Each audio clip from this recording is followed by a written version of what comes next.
शाकया चक्षुरुन्मिलितं येन तस्मै श्रीगुरवे नमः।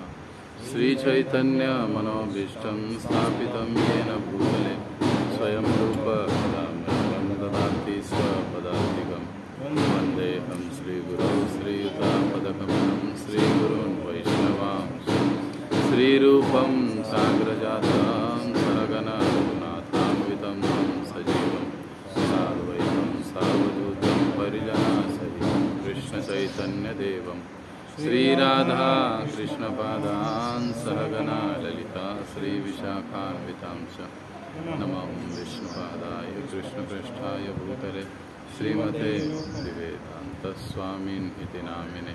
नमस्ते सारस्वते देवे गौरवाणी प्रचारिणे निर्विशेष शून्यवादी पाश्चात्यदेशतारिणे। नमो महावदन्याय कृष्णप्रेमप्रदायते कृष्णाय कृष्णचैतन्य नामने गौरदिशे नमः।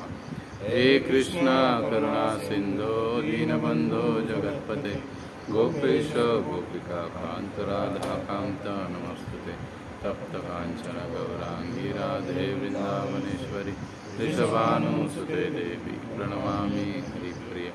वाञ्छाकल्पतरुभ्यश्च कृपा सिन्धुभ्येव च पावनेभ्यो वैष्णवेभ्यो नमो नमः। जय श्री कृष्ण चैतन्य प्रभु नित्यानंद श्री अद्वैत गदाधर श्रीवासादि गौर भक्तविंद।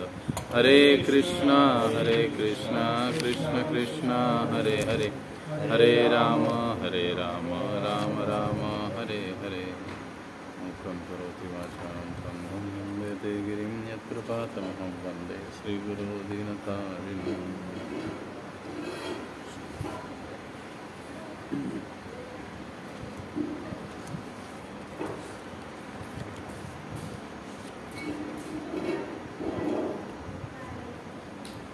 जसा की मी यांना वेळ दिला होता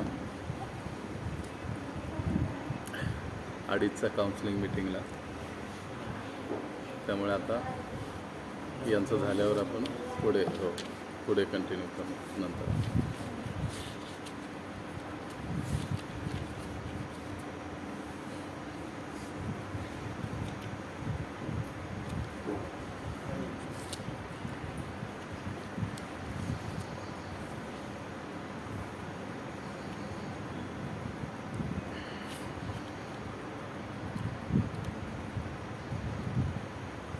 तर आजपासून आपण उपदेशामृत ह्या ग्रंथाच्या अध्ययनाला सुरुवात करतो आहोत।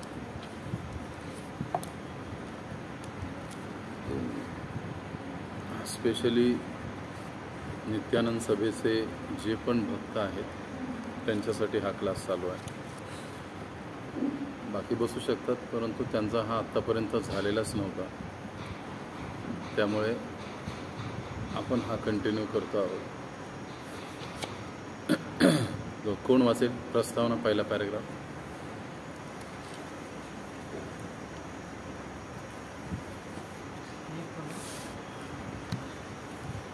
आमुख हिंदी होगा तो आमुख पहले।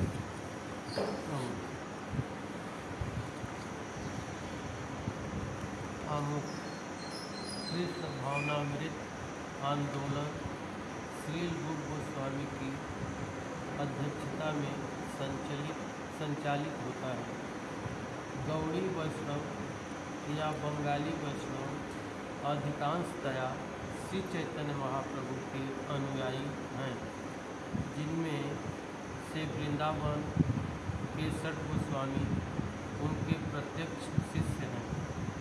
अतएव श्री नरोत्तम दास ठाकुर ने गाया है, रूप रघुनाथ पदे हईबे आकुति कबे कबे हम बुझब से युगल प्रीति। जब मैं गोस्वामियों द्वारा प्रदत्त साहित्य को समझने के लिए उत्सुक होऊंगा, तभी मैं राधा तथा कृष्ण के दिव्य प्रेम व्यवहार को समझने में समर्थ हो सकूंगा। श्री चैतन्य महाप्रभु का प्रादुर्भाव मानव समाज को कृष्ण विज्ञान का वरदान देने के लिए हुआ। भगवान कृष्ण के समस्त कार्यकलापों में सबसे उत्कृष्ट हैं। गोपियों के साथ उनके माधुर्य प्रेम की लीलाएं। श्री चैतन्य महाप्रभु गोपियों में श्रेष्ठतम श्रीमती राधा रानी के भाव में प्रकट हुए। अतएव भगवान श्री चैतन्य महाप्रभु के जीवन कार्य को समझने तथा उनके पद चिन्हों का अनुगमन करने के लिए हमें 6 गोस्वामियों श्री रूप, सनातन, भट्ट रघुनाथ, श्री जीव, गोपाल भट्ट तथा दास रघुनाथ का अत्यंत गंभीरतापूर्वक अनुसरण करना चाहिए। श्री रूप गोस्वामी सभी गोस्वामियों के नायक थे। उन्होंने हमारे कार्यकलापों का मार्ग निर्देशन करने के लिए तथा अनुसरण हेतु हमें यह श्री उपदेशामृत प्रदान किया है। जिस प्रकार श्री चैतन्य महाप्रभु अपने पीछे शिक्षाष्टक नाम से 8 श्लोक छोड़ गए थे, उसी तरह श्री रूप गोस्वामी ने हमें श्री उपदेशामृत प्रदान किया है, जिससे हम शुद्ध वैष्णव बन सकें। बस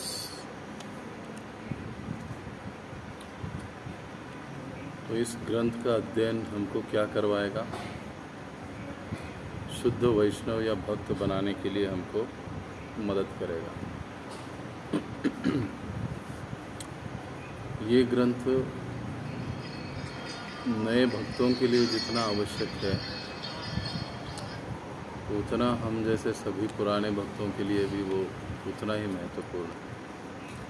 वैसे इस ग्रंथ में केवल 11 श्लोक है और बड़ा छोटा सा ये ग्रंथ हमको दिखाई देता है, लेकिन हमको ये समझना चाहिए कि ये जो ग्रंथ है, यह ग्रंथ हमको एक अच्छा, एक गंभीर, एक सच्चा वैष्णव या भक्त बनाने के लिए काफ़ी मददगार है। इसीलिए लगभग दीक्षा के पहले सभी भक्तों को इसका अध्ययन करना चाहिए और दीक्षा के बाद भी करना चाहिए, लेकिन पहले इसलिए ताकि हमको साधन भक्ति कैसे करनी चाहिए इसका अच्छे से ज्ञान हो, विधि नियमों का पालन कैसे करना चाहिए, क्या करना चाहिए, क्या नहीं करना चाहिए, आज ये सारी चीज़ें, बातें जो हमारे आध्यात्मिक जीवन के लिए आवश्यक है, वो हमको इस ग्रंथ में मिलती है। वैसे इस ग्रंथ का जो विषय है कि एक सच्चा वैष्णव कौन है, वैसे ये विषय बड़ा ही गहन है, लेकिन रूप गोस्वामी जी ने केवल 11 श्लोकों में हमको ये समझाया। इसलिए इस ग्रंथ को बड़ा ही महत्वपूर्ण माना जाता है। इसलिए प्रभुपाद जी ने जब प्रभुपाद जी को उनके शिष्यों ने पूछा कि प्रभुपाद जी, हमको ऐसे कौन से ग्रंथ है जो आधारभूत मानने चाहिए, जिसका अध्ययन हमको अनिवार्य रूप से सतत करते रहना चाहिए, तो 4 ग्रंथों के नाम प्रभुपाद जी ने बताया बेसिकली, और उसमें उपदेशामृत एक है, उसके बाद भक्ति रसामृत सिंधु दूसरा है, भगवद गीता तीसरा है और ईशोपनिषद चौथा है। प्रभुपाद जी प्राय कहते थे कि बेसिक समझावट के लिए, एक प्राथमिक समझावट के लिए आपको इन 4 ग्रंथों का अध्ययन आपका होना ही चाहिए। अब जैसे कि हमने पढ़ा, ये ग्रंथ लिखा किसने है, इसके लेखक कौन है?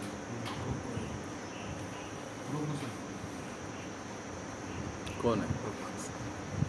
डेरिंग पुले जाओ। रूप गोस्वामी, इन्होंने इस ग्रंथ को लिखा है।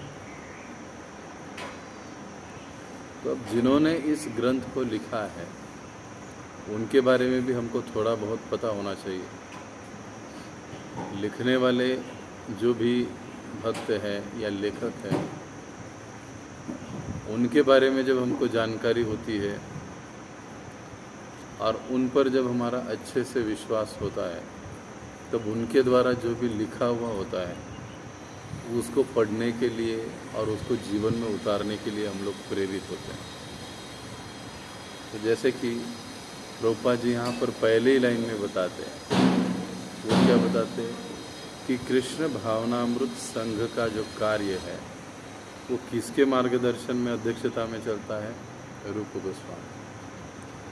हम जितने भी विधि नियमों का पालन करते हैं, साधन भक्ति के सिद्धांतों को हम लोग पालन करते हैं, ये सारी चीज़ें बातें रूप गोस्वामी द्वारा हमको मिली है।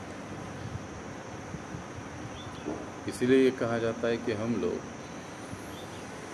जो इस्कॉन वाले हरे कृष्ण भक्त हैं, हमारे जीवन का संचालन एक प्रकार से आध्यात्मिक जीवन का रूप गोस्वामी कर रहा है। अब ऐसे क्यों है? इसीलिए कई बार हम भक्तों को, हरे कृष्णा भक्तों को रूपानुग भी कहा जाता है। रूप अनुग यानी रूप गोस्वामी का अनुशीलन करने वाले, उनके बताए हुए मार्ग पर, रास्ते पर चलने वाले, वो रूपानुग। इसलिए प्रायः हम लोगों को रूपानुग भी कहा जाता है। अगर आप वृंदावन जाओगे, अगर आप मायापुर जाओगे, तो कई सारे जो बाबा जी या अन्य जो संप्रदाय के भक्त हैं, वो हम लोगों को इस प्रकार से रूपानुग भी समझते हैं, कहते हैं, बोलते हैं कि अरे ये रूप गोस्वामी के अनुयायी। तो अब हालांकि जैसे प्रभुपाद जी बता रहे तात्पर्य में कि सनातन गोस्वामी सबसे बड़े थे। 6 गोस्वामियों में सबसे बड़े सनातन गोस्वामी थे, लेकिन इसके बावजूद भी प्रमुख गोस्वामियों के रूप में रूप गोस्वामी जी को माना जाता है, या ये सम्मान उनको दिया जाता है,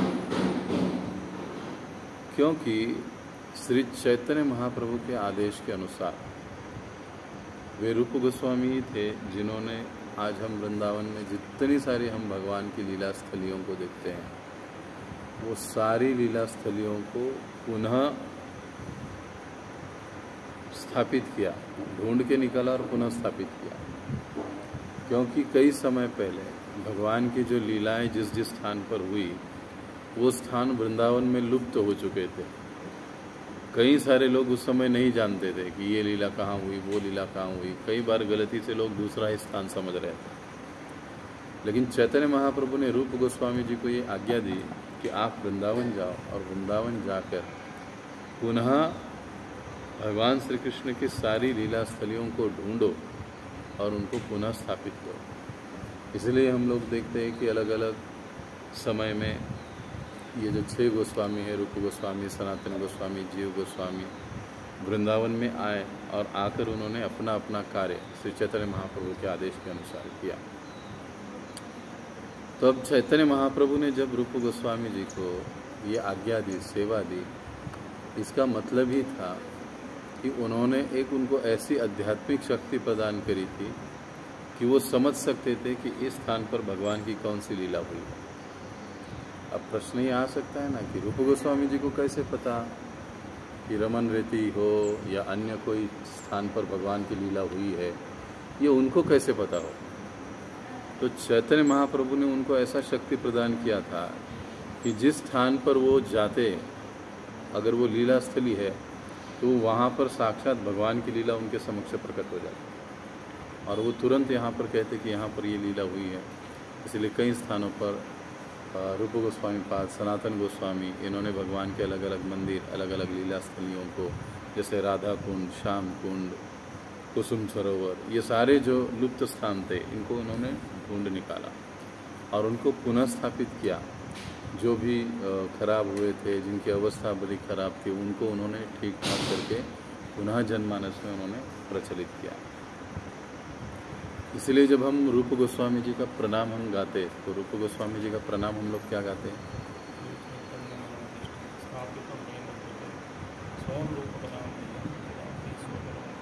ये किसका प्रणाम है? रूप गोस्वामी। उसका शुरुआत क्या है? श्री चैतन्य यानी चैतन्य महाप्रभु। मनोभीष्टम, मनोभीष्टम का मतलब मन, अभीष्ट।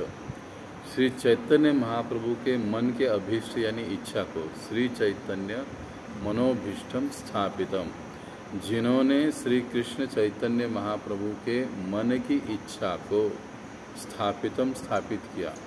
श्री चैतन्य मनोभीष्टम स्थापितम येन भूतले, इस धरातल पर श्री चैतन्य महाप्रभु की जो मन की इच्छा थी उनको स्थापित किया। किन्होंने? रूप गोस्वामी। श्री चैतन्य मनोभीष्टम स्थापितम येन भूतले स्वयं रूप, स्वयं यानी स्वयं वो रूप गोस्वामी।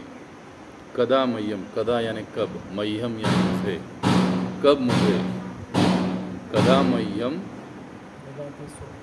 ददाति स्वपद अंतिकम, ददाति यानी कब देंगे, यानी देना।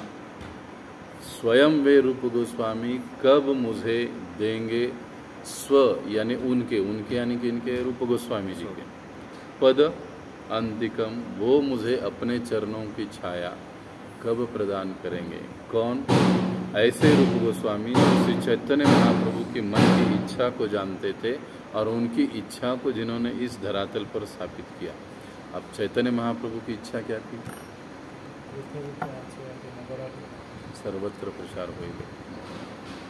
अब ये रूप गोस्वामी जी ने कैसे किया?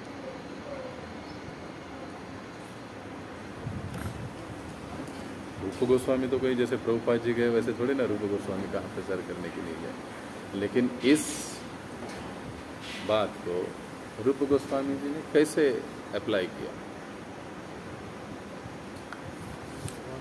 भगवान की लीलाओं। हाँ।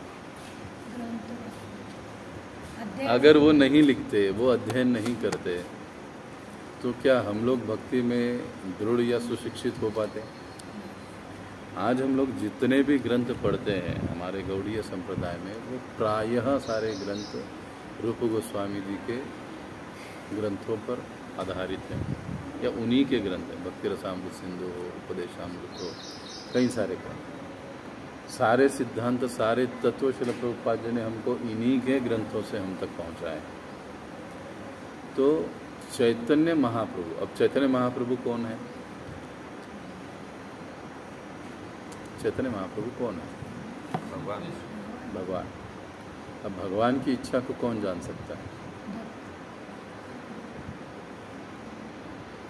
बराबर है, भक्त जान सकते हैं, लेकिन हमारे जैसे भक्त जान सकते हैं? लेकिन फिर भी भगवान की मन की इच्छा को समझना ये कोई इतनी आसान बात नहीं है। अब आपके मन में क्या चल रहा है मैं नहीं समझ पाता हूँ, उनके मन में क्या चल रहा है पता है। हम लोग अपने साथ रहने वाले व्यक्ति के मन में क्या चल रहा है वो नहीं समझ पाते हैं। तो भगवान के मन की बात समझना ये कोई साधारण बात नहीं है।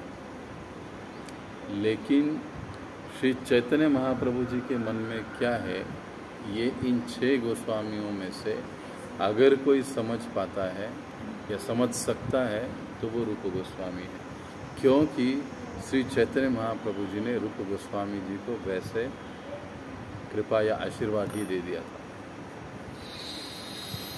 और उसके तहत मतलब जो भी चैतन्य महाप्रभु बोलते हैं या कोई श्लोक गाते हैं या कुछ कहते हैं, तो उसके पीछे उनकी इच्छा, उनका भावार्थ क्या है, ये अगर समझना है तो उस समय सारे भक्त, सारे वैष्णव किसके पास जाते थे? रूप गोस्वामी के पास। वो समझते थे कि चैतन्य महाप्रभु आज ऐसे बोले, इसका मतलब क्या है, इसका भाव क्या है।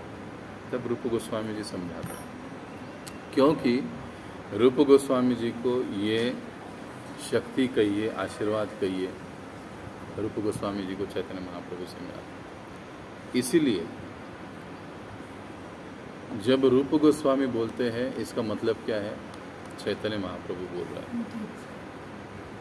जब रूप गोस्वामी बोल रहे हैं तो इसका मतलब है चैतन्य महाप्रभु बोल रहे हैं। और इस चीज़ से हम लोग समझ सकते हैं कि जो रूप गोस्वामी जी ने ये ग्रंथ लिखा है या जिसका हम अभी अध्ययन करने वाले हैं वो कितना महत्वपूर्ण होता है, कितना महत्वपूर्ण है। ये कोई रूप गोस्वामी कोई सर्वसाधारण लेखक या व्यक्ति नहीं, बल्कि साक्षात ऐसे व्यक्ति समझा रहे जिनको भगवान का विशेष आशीर्वाद था कि वो उनके मन की बात समझ सकते। इसीलिए इस 11 श्लोक के तात्पर्य में जो भी रूप गोस्वामी जी बता रहे हैं, इसका मतलब यही है कि साक्षात चैतन्य महाप्रभु ही उस बात को बता रहे हैं। इसीलिए ये कहा जाता है कि नव साधकों के लिए ये जो ग्रंथ है बहुत महत्वपूर्ण है। अब रूप गोस्वामी जी ने कई सारे ग्रंथ लिखे, जैसे भक्ति रसामृत सिंधु, उपदेशामृत, विदग्ध माधव, ललित माधव, उसके बाद लघु भागवतामृत, उद्धव संदेश, ऐसे कई सारे ग्रंथ उन्होंने लिखे हैं। उसमें से ये जो कुछ भी जैसे जब हम मथुरा आदि स्थान पर जाते हैं वृंदावन में, तो मथुरा महिमा नाम का एक बहुत सुंदर ग्रंथ रूप गोस्वामी जी ने लिखा है, जहाँ पर मथुरा धाम के बारे में रूप गोस्वामी पाद बहुत अच्छे से समझाते थे। ऐसे कई सारे ग्रंथ उन्होंने लिखे और हम जैसे आगे आने वाले भक्तों को एक मार्गदर्शन, एक प्रेरणा भक्ति में आगे चलने के लिए उन्होंने हमको रास्ता प्रदान किया। तो ऐसे रूप गोस्वामी 1489 में प्रकट हुए। उस समय प्रकट हुए जब बंगाल पर मुस्लिमों का राज था। 1489 में रूप गोस्वामी पाद आए और उसके बाद 1514 में पहली बार रामकिली स्थान पर चैतन्य महाप्रभु का दर्शन रूप गोस्वामी को, यानी 1516 तब उनका उम्र था 27 साल। 27 साल की उम्र में वो उस समय बंगाल के जो नवाब थे उनके प्रधानमंत्री थे। उस समय 27 साल की उम्र, हाँ, तब उनका नाम था साकार मल्लिक। वैसे थे मूलतः ये ब्राह्मण, लेकिन क्योंकि एक मुस्लिम शासक के यहाँ नौकरी कर रहे थे तो उनको समाज से एक प्रकार से बहिष्कृत ही कर दिया गया और वो एक मुस्लिम के रूप में ही जाने माने जाते थे। क्योंकि उस समय ऐसे था कि अगर आप मुस्लिम शासक के पास नौकरी कर रहे हो, उनके यहाँ खा पी रहे हो, तो एक प्रकार से आपका धर्म जो है वो भ्रष्ट हो गया, आप उसी धर्म के हो गए। तो उनका नाम था साकर मल्लिक। उस समय पहली बार जब 27 साल की उम्र में 1516 में चैतन्य महाप्रभु का दर्शन हुआ, तभी से उनके जीवन में एक अलग परिवर्तन आ गया। वो जब पहली बार गए तो कैसे गए चैतन्य महाप्रभु के सामने, से वर्णन आता है कि दांत में घास का तिनका पकड़कर बड़ी नम्रता के साथ चैतन्य महाप्रभु के सामने गए। उस समय रूप गोस्वामी दुनिया की कुछ 22 या 23 भाषाएं जानते थे, इतने विद्वान थे वो। संस्कृत के भी वे पंडित थे, लेकिन इसके बावजूद भी जब वो चैतन्य महाप्रभु के सामने जाते हैं तो वो एकदम ऐसे प्रदर्शित करते और कहते हैं कि मैं तो एक नंबर का मूर्ख हूँ, लेकिन बेवजह ये दुनिया वाले मुझे कहते हैं कि मैं बड़ा बुद्धिमान हूँ। और वो महाप्रभु की शरण ग्रहण करता है। और तब महाप्रभु उनको आदेश देते हैं कि अभी आपको ये सब कुछ छोड़कर वृंदावन की ओर प्रस्थान करना चाहिए। महाप्रभु को आज्ञा मिलती है। और फिर जब वो वृंदावन आते हैं तो वृंदावन में आने के बाद 1535 में आगे चलकर गोविंद देव का प्राकट्य वो करवाते हैं। जो हम आज गोविंद देव जी का मंदिर देखते हैं, वो गोविंद देव का प्राकट्य वास्तविकता में उनको, ये बहुत बड़ी कथा है।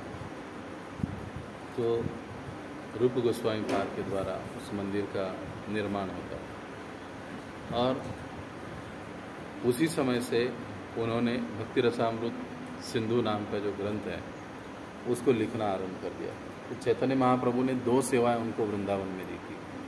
एक तो भगवान की लीला स्थलियों को ढूंढ कर निकालना, और दूसरा सारे वैदिक साहित्यों का अध्ययन करना, और जो सार है कृष्ण भक्ति उसको अलग से एक ग्रंथ में निकाल के रखना, बस। तो ये ग्रंथों का अध्ययन और ग्रंथों का लेखन, ये दूसरा सेवा उनको चैतन्य महाप्रभु ने दिया, जो वो कर रहे। जब 1535 में गोविंद देव जी का प्राकट्य हुआ, उसी समय जब वे भक्ति रसामृत सिंधु लिखना आरंभ किए थे उस समय से, तो आगे चलकर 1545 में उनका भक्ति रसामृत सिंधु लिखकर समाप्त हो गया। हम जानते कि वो बड़ा ही महत्वपूर्ण और बड़ा ग्रंथ है भक्ति रसामृत सिंधु। और फिर भक्ति रसामृत सिंधु लिखकर पूरा हुआ तो उस समय रूप गोस्वामी जी का जो उम्र था वो 56 साल था। और फिर आगे चलकर कुछ 10-12 साल में ही 1564 में रूप गोस्वामी इस धरातल को छोड़कर भगवत धाम वापस गए। उस समय उनका उम्र 75 साल का था। रूप गोस्वामी भगवान की लीला में विशेष रूप से मंजरी है, जो भगवान की अलग विविध सेवा में लीलाओं में भाग लेते हैं। रूप गोस्वामी जी के गुरु चैतन्य महाप्रभु के गुरु ईश्वरपुरी के गुरु माधवेंद्रपुरी के गुरु लक्ष्मीपति थे। तो इस प्रकार से हमारे संप्रदाय में रूप गोस्वामियों का या षड गोस्वामियों का एक अनन्य महत्व है। और ब्रह्म मध्व संप्रदाय की दृष्टि से देखा जाए तो मध्वाचार्य हमारे एक अन्य प्रमुख आचार्य हम लोग कहते हैं। जैसे ब्रह्म मध्व संप्रदाय के आचार्य हम लोग हमारे कहते हैं, लेकिन यहाँ पर समझने की बात है कि मध्व संप्रदाय, ब्रह्म मध्व संप्रदाय एक संप्रदाय है जिनके आचार्य मध्वाचार्य हैं। लेकिन विशेष रूप से जब हम गौड़ीय संप्रदाय की बात करते हैं, जो चैतन्य महाप्रभु की अनुयायी, इनकी अगर प्रमुख आचार्यों की दृष्टि से विचार किया जाए तो वो रूप गोस्वामी। ऐसे देखा जाए तो 4 प्रमुख संप्रदाय हम लोग कहते हैं, लेकिन ब्रह्म संप्रदाय से ही या मध्व संप्रदाय से ही जो एक माधवेंद्रपुरी से जो अलग भाव, एक अलग शाखा आरंभ हुई, विरह भाव में भगवान की सेवा। तो एक प्रकार से कहा जाता है कि ये 5वां गौड़ीय संप्रदाय यहाँ से उत्पन्न हुआ, गौड़ीय संप्रदाय। और फिर गौड़ीय संप्रदाय यानी चैतन्य महाप्रभु, उनके अनुयायी रूप गोस्वामी, षड गोस्वामी, इन सारों को लेकर ये बनता है। और इस गौड़ीय संप्रदाय के जो आचार्य हैं वो रूप गोस्वामी कहे जाते हैं। चैतन्य चरितामृत में को अगर हम लोग पढ़ेंगे तो चैतन्य चरितामृत में रूप गोस्वामी जी का काफ़ी सारा वर्णन है, काफ़ी सारी उनकी लीलाएं यहाँ पर चैतन्य चरितामृत में वर्णित है। तो इस प्रकार से संक्षेप में चैतन्य महाप्रभु, क्षमा करिए, रूप गोस्वामी एक अनन्य साधारण भक्त हैं, जिनकी मार्गदर्शन में हम लोग भक्ति को सीख रहे हैं। और इसीलिए प्रभुपाद जी पहले ही लाइन में ये हमको स्पष्ट रूप से समझाते हैं कि यह आंदोलन रूप गोस्वामी जी की अध्यक्षता में चलता है। उन्होंने जो कहा, उन्होंने जो बताया, उनके जो सिद्धांत हैं उसके अनुसार हम लोग चलते हैं, अपने मन के अनुसार नहीं। मुझे ऐसे लगता है या उसको ऐसे लगता है या अन्य कोई महाराज जी को ऐसे लगता है, ये महाराज जी को ऐसे लगता है। हमारे जितने सारे वर्तमान आचार्य, पूर्ववर्ती आचार्य, ये सभी जो है वो आध्यात्मिक जीवन में आगे चलते किसकी अध्यक्षता में? रूप गोस्वामी की अध्यक्षता। अब दूसरे पैराग्राफ में प्रभुपाद जी हमको एक महत्वपूर्ण बात समझा है कि अगर हमको चैतन्य महाप्रभु को समझना है तो सबसे पहले हमको उनके आंदोलन को समझना पड़ेगा। चैतन्य महाप्रभु को समझना है तो हमको उनके आंदोलन को समझना पड़ेगा। तो इसको हम कैसे कह सकते हैं? किसी व्यक्ति के कैरेक्टर को, स्वभाव को यदि हमको जानना है, समझना है, तो हमको उसकी कार्यशैली की ओर देखना पड़ेगा कि वो कोई कार्य जो है वो कैसे करता है, किस तरह से करता है। हर एक का अपना अपना एक कार्यशैली होती है और उस कार्यशैली से उस व्यक्ति की कहो या भक्त के कहो, उनके स्वभाव उनके गुण या उनके व्यक्तित्व की समझ हमें हो जाती है कार्यशैली से। इसलिए यहाँ पर प्रभुपाद जी हमको समझाते हैं कि महाप्रभु को यदि समझना है तो आंदोलन को समझना है, और आंदोलन को समझना है तो पहले हमें षड गोस्वामियों को समझना होगा, उनका अनुगमन करना होगा। अब चैतन्य महाप्रभु को समझना है तो आंदोलन को समझना है। अब हम जो हरे कृष्ण आंदोलन या जो इस्कॉन हम कहते हैं, उसका मेन लक्ष्य क्या है? जार देखो तार करो कृष्ण, जिसको भी मिलते हो उसको कृष्ण का उपदेश करो, उसको कृष्ण के सेवा में लगाओ, उसको कृष्ण के नाम जप में लगाओ। ये हमारा बेसिक एक प्रमुख महत्वपूर्ण उद्देश्य है। ये हमारा आंदोलन है। हमारे हर आंदोलन के, हर सेवा और कार्य के पीछे ये एक ही मोटिव कहिए, उद्देश्य कहिए, एन केन प्रकारेण उस व्यक्ति को कृष्ण की सेवा में लगाना, चाहे नाम जप में लगाना, सेवा में लगाना, ये आंदोलन है। अगर इस आंदोलन को समझना है तो फिर हमको क्या समझना पड़ेगा? षड गोस्वामी, रूप गोस्वामी। अब इनको क्यों समझना पड़ेगा? क्योंकि जो आंदोलन है हमारा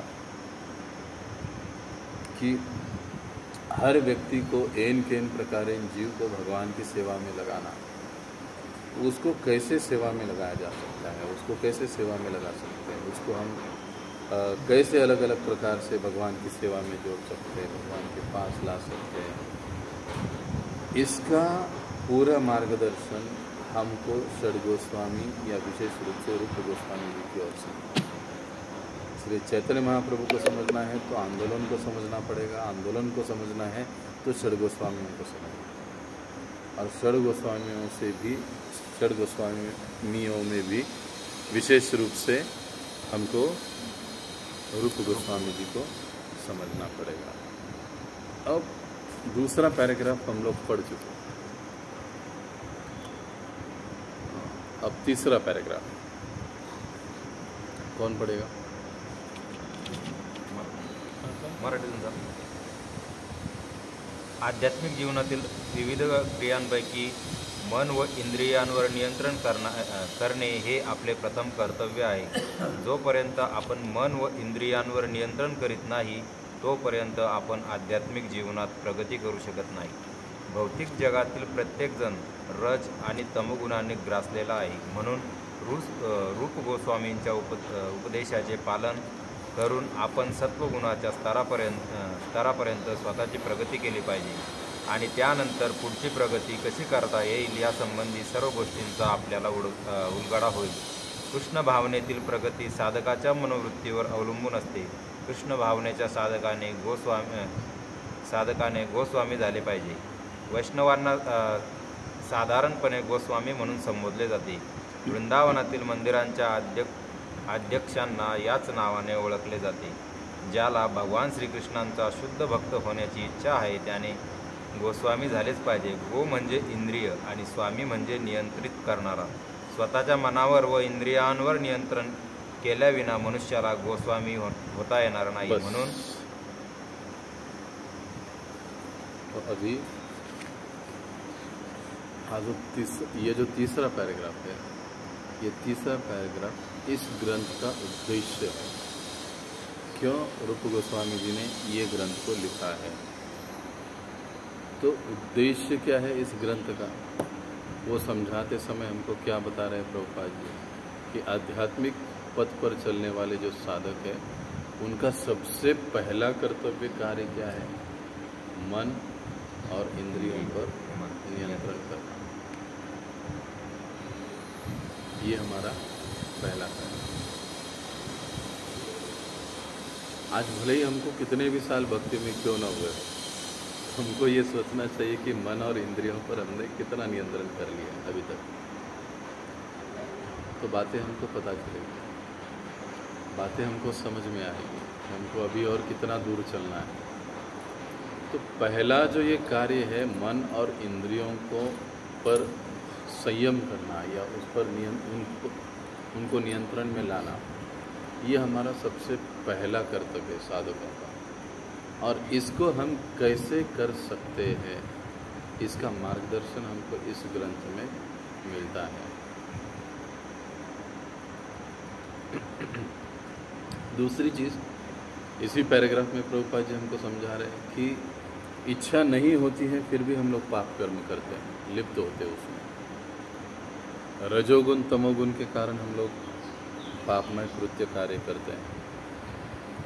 इसलिए हमको क्या करना पड़ेगा, अपने मन को, हमें स्वयं को तमोगुण रजोगुण से भी ऊपर उठकर सत्वगुण में आना पड़ेगा। सत्वगुण में आने के लिए हमको मन और इंद्रियों के साथ काफ़ी संघर्ष करना पड़ेगा। जब तक हमारा मन सात्विक नहीं होगा, तब तक हम लोग इस तत्व ज्ञान को नहीं समझ सकते। ये भी उतनी ही महत्वपूर्ण बात है। अब मन को सात्विक बनाना, वो कैसे बना सकते हैं, इंद्रियों को सात्विक कैसे बना सकते हैं, दूसरे श्लोक में प्रभुपाद जी या रूप गोस्वामी इसकी चर्चा करें। अब तीसरी इस पैराग्राफ में महत्वपूर्ण बात आई कि कृष्ण भावना में जो हमारी प्रगति है, वो प्रगति किस चीज़ पर निर्भर करती है। क्या प्रभुपाद जी का वो सेंटेंस क्या था, ये बहुत महत्वपूर्ण है। हमारे अंतिम सांस तक ये सेंटेंस हमारे साथ रहेगा। एक ही वाक्य पढ़िए, याद है किसको? कृष्ण भावना में जो प्रगति है वो किस चीज पर निर्भर करती है?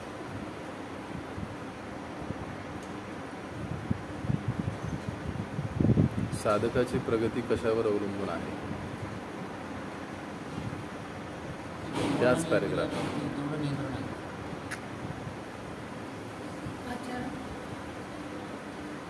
प्रभुपादांच्या शब्दात तिथं प्रभुपादांनी काय सांगितलं? 1 2 3 4 5 6 7 8 9 10 खालून 10वी ओळ.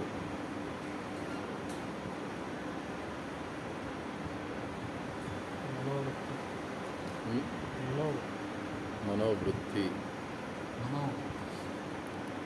ती काय, संपूर्ण ओळ काय ती क्या है, वो सारा पूरा लाइन पढ़िए.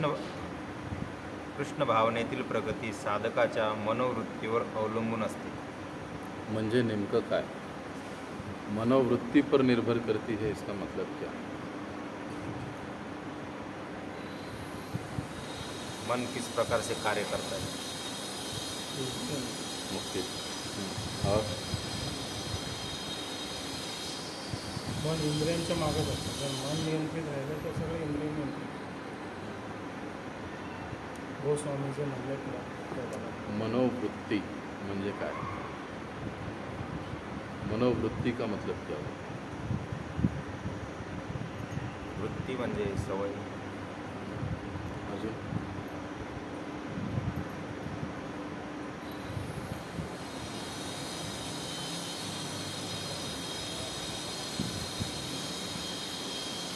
मनाची वृत्ती असा शब्द झाला, बरोबर. त्याचा अजून समर्पक शब्द काय, और भी उसका सही मतलब क्या है?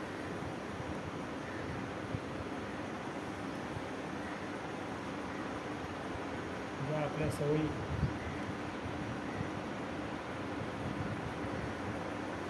जाणून बुजून चुका करणं, हां, माहिती असून चुका करणं. नाही, मनोवृत्ती.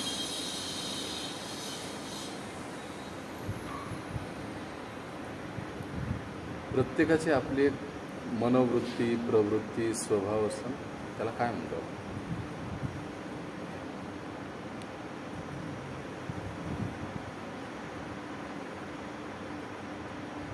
समजा इथे एक पाण्याचा ग्लास आहे, कल्पना करा. तिथे पाण्याचा ग्लास आहे, तो पाण्याचा ग्लास भरलेला आहे पण पूर्ण भरलेला नाही आहे. आता ह्या ग्लासकडे पाहून प्रत्येकजण काय काय उत्तर देईल? ग्लासचं वर्णन काय करेल?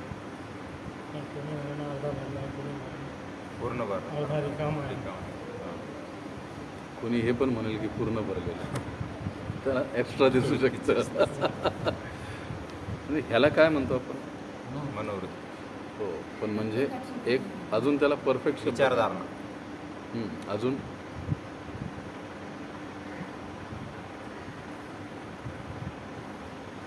दृष्टिकोन, बघण्याचा दृष्टिकोन. साधकाची प्रगती ही त्याच्या मनोवृत्तीवर, म्हणजे वस्तूंना, घटनेला, व्यक्तीला बघण्याचा त्याचा दृष्टिकोन कसा आहे त्याच्यावर अवलंबून आहे. यानी इसका मतलब क्या हुआ कि साधक की कृष्ण भावना में प्रगति उसका किसी व्यक्ति के प्रति, वस्तु के प्रति, किसी घटना के प्रति देखने का दृष्टिकोन कैसे है, एटीट्यूड उसका कैसे है, उसके ऊपर डिपेंड करता है. कोई कहेगा ग्लास आधा भरा हुआ है, कोई कहेगा आधा खाली है. अब आधा भरा हुआ और आधा खाली दोनों वाक्य, दोनों जवाब सही है, दोनों भी जवाब सही है. ग्लास में पानी आधा ही है. एक आदमी कहता है कि आधा भरा हुआ सही है, दूसरा कहता है नहीं नहीं आधा खाली है. सही है, लेकिन अब इसमें पॉजिटिविटी कहाँ पर है? आधा भरा हुआ है. और निगेटिविटी कहाँ पर है? आधा खाली है. अब ये जो वाक्य है, ये वाक्य हमको क्या दर्शाता है? उस व्यक्ति की दृष्टिकोण या मनोवृत्ति समझाता है कि वो कह रहा है कि आधा भरा हुआ है. इसका मतलब कितनी भी गलत क्यों चीज़ न हो, वो उसमें अच्छी चीज़ों को ढूंढने लेने वाला आदमी है. लेकिन ये आधी अच्छी चीज़ होने के बाद भी वो उसको नहीं देखेगा, वो क्या कहेगा? आधा खाली है. जैसे कई बार हम लोगों ने सुना अकबर बीरबल की कहानी. एक बार दोनों का वाद विवाद हुआ. उसमें बीरबल कहने लगा कि जहाँपना लोगों का ये नेचुरल आदत होता है कि वो हमेशा पहले गलतियाँ देखते हैं. बीरबल कहने लगा ऐसे नहीं है, आप जैसे प्रेजेंट करते हो उसके अनुसार लोग आपके प्रति मत बनाएंगे. दोनों में वाद विवाद हुआ. तो कहे ठीक है, मैं कल दरबार में इसको साबित करके दिखाऊंगा. कल का दरबार चालू हो गया. दूसरे दिन का बीरबल ने बहुत बड़ा धोती बांध दिया, एकदम सफ़ेद धोती, और धोती के कई जगह पर एक कोने में काला टिपका लगा दिया, एक काला टिक्का लगा दिया. अब आहिस्ता आहिस्ता सारे दरबारी आने लगे. अब बीरबल वही बाजू में बैठे हुए थे धोती के. तो पहला आ गया, अरे बीरबल जी धोती तो बहुत बढ़िया है लेकिन उसमें एक काला दाग. दूसरा आ गया, वो कहने लगा, अरे बीरबल जी इसमें काला दाग क्यों है, ठीक से धोती लगानी चाहिए थी, एकदम प्लेन वाली.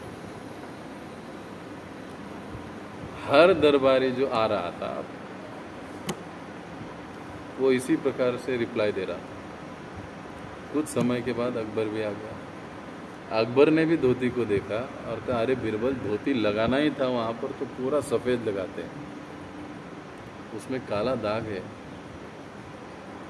तब बिरबल उनको देखकर हंस पड़ता है।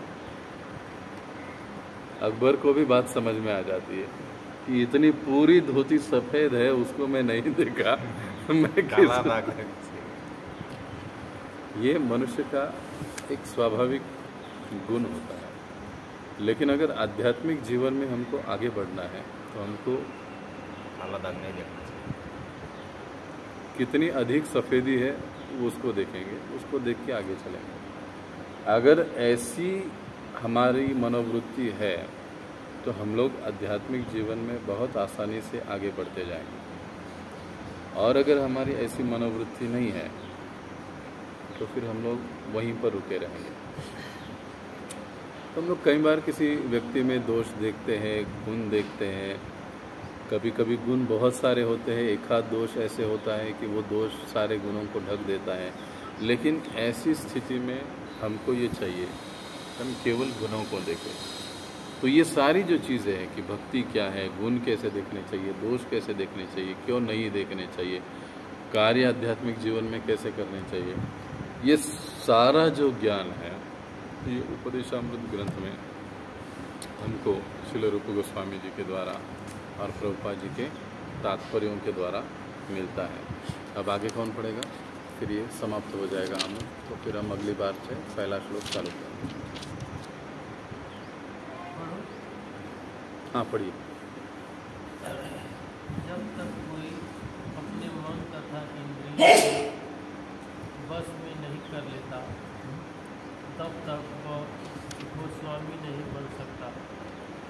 पहले गोस्वामी तथा बाद में भगवान का शुद्ध भक्त बनकर जीवन की सर्वोच्च सफलता प्राप्त करने के लिए मनुष्य को श्री उपदेशामृत नामक उपदेशों का पालन करना चाहिए, जिन्हें श्री रूप गोस्वामी ने हमें प्रदान किए हैं। उन्होंने अनेकों अन्य पुस्तकें भी लिखी हैं, यथा भक्ति रसामृत सिंधु, विदग्ध माधव तथा ललित माधव। लेकिन श्री उपदेशामृत नए भक्तों के लिए प्रारंभिक उपदेश है। मनुष्य को इन उपदेशों का पालन अत्यंत दृढ़ता से करना चाहिए, तभी अपना जीवन सफल बनाना अधिक सुगम होगा। हरे कृष्ण। हरे कृष्णा। तो अब इसमें अंतिम लाइन में प्रभुपाद जी क्या कह रहे हैं कि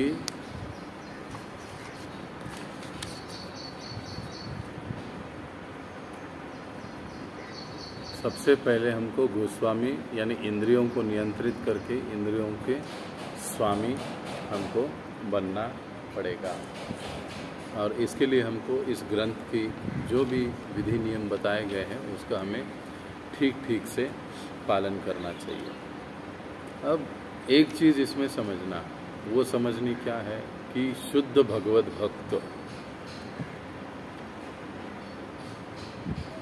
अब अन्य जो मार्ग है उससे भक्ति योग या भक्ति का जो मार्ग है वो अलग है। अन्य मार्गों में और भक्ति के मार्ग में दो अंतर है। भक्ति पथ में चलने वाले जो लोग हैं या भक्त हैं वो निष्काम होते हैं। वो क्या होते हैं? निष्काम होते हैं। लेकिन अन्य पथ में चलने वाले जो लोग हैं उनकी अलग अलग प्रकार की इच्छा होती है। अष्टांग योगी हो, ध्यानी हो, ज्ञानी हो, कर्मी हो, ये सब लोग कैसे होते हैं? उनकी अलग अलग इच्छाएं, अलग अलग कामनाएं होती हैं, इसीलिए उनको सकाम कहा जाता है। लेकिन जो भगवत भक्त हैं, शुद्ध भक्त हैं, वो निष्काम होते हैं। इसलिए ये कहा जाता है कि भुक्ति मुक्ति सकले अशांत, भुक्ति मुक्ति कामी सकले अशांत, कृष्ण भक्त निष्काम। हाँ, कृष्ण भक्त निष्काम अतएव शाम। एकमात्र कृष्ण भक्त ही निष्काम होता है, इसलिए वो शांत होता है। शांत होता है इसका मतलब क्या है? वो किसी भी स्थिति में विचलित नहीं होता है। तो शुद्ध भक्ति के स्तर पर आगे बढ़ने के लिए हमको इंद्रियों का नियंत्रण करना सबसे महत्वपूर्ण बात है, जो कि हम इस उपदेशामृत में सीखते हैं। अब इस उपदेशामृत ग्रंथ पर हमारे 3 आचार्यों ने टीकाएं लिखी है। सबसे पहले भक्ति विनोद ठाकुर है, उसके बाद भक्ति सिद्धांत सरस्वती ठाकुर है, और उसके बाद श्रील प्रभुपाद। तो हम लोग विशेष रूप से तो चर्चा करेंगे। तो भक्ति विनोद ठाकुर जी का जो टीका है उपदेशामृत ग्रंथ पर, उसके आधार पर हम लोग सारी चर्चाएं करेंगे। तो यहाँ पर आमुख समाप्त हुआ। किसी का कोई प्रश्न है तो आप पूछ सकते हैं, फिर हम अगले बार से पहला श्लोक से आरंभ करेंगे।